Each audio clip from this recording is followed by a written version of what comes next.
What you and I stand for are the founding principles of this country. They're based on the Enlightenment, they're based on the Reformation, they're based on the wisdom of Aristotle and Cicero and Locke and Montesquieu. These were brilliant, brilliant men who talked about the individual vis-a-vis the civil society. The civil society. What kind of government undergirds a civil society? That's important. They all feared an overpowering centralized government. Why? Because it always leads to tyranny. Can you show me once in history where it didn't? I'm not talking about for a short period. But in the end, what happens when you have a centralized power?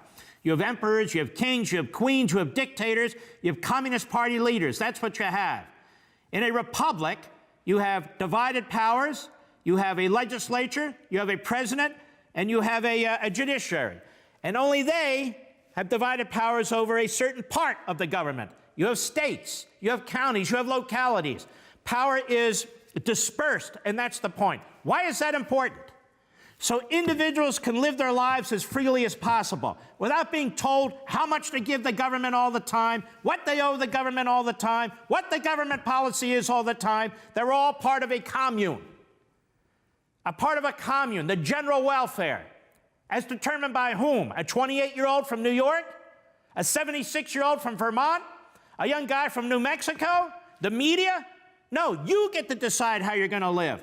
You're a big boy and a big girl. You get to decide. We have created, our ancestors have created, the greatest nation on the face of the earth, the greatest nation mankind has ever established.